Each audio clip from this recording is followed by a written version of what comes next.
So, we're obviously down here at the Science and Engineering Week. Tell us who you are, what your company is, and what you're doing down here. Okay, well, thank you. Well, my name is Michael. I work for Castle Group, and what we do is a range of measurement solutions to things that affect you in your life, where you work, and what's going on in the environment around you.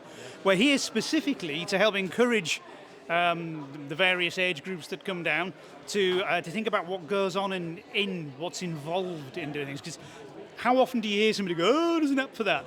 Well, what's the app on? What's going on underneath the glass?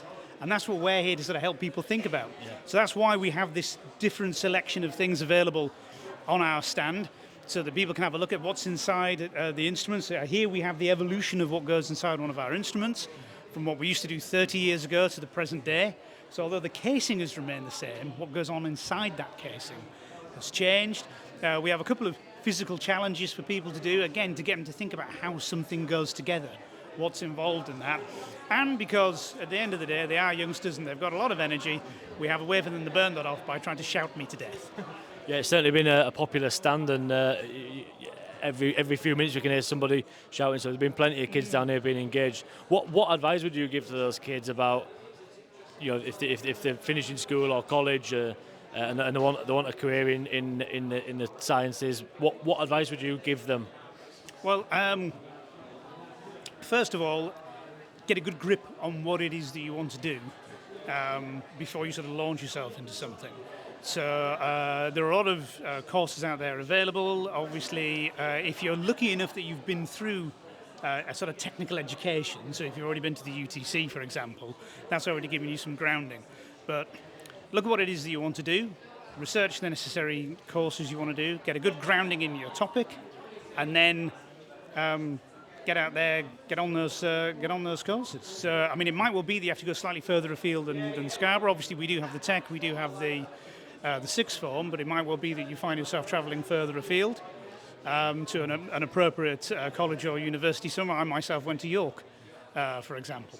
And then contact groups like the Scarborough Business Ambassadors to look at what positions are available. And of course there are the apprenticeships. It's funny that you should come to us today, because tomorrow and Thursday we actually have somebody with me on the stand. They've both come to us through courses and schemes. So be they 2-year schemes or 4-year schemes. And of course at the end of that there is the opportunity for employment. Yeah. Brilliant. So obviously down here in the wonderful venue of the Scarborough Spa, it's about to have, I've heard a rumour that it's about to have its 40,000th visitor through the door this week at this event.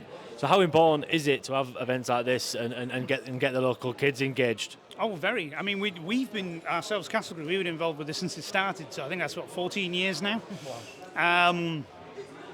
I've been coming down for most of that. Not all of it. I think the first couple of years they didn't ask us down. But since, I myself, my job at work is I work in our service and calibration department. So I'm involved in a hands-on technical position, and that's why they've asked me to sort of come down to be involved in this. So when people say, "Oh, what's that?" I can tell them not only what it is, but what it's used for, what its benefits are, and what the implications of it are. And of course, in time, that well could be 5 years from now. I could be at home sitting in a nice, relaxing chair, and one of the apprentices that we've had could be doing this instead. Absolutely fantastic stuff, and thank you for your time, Mike. Not at all. You're very welcome.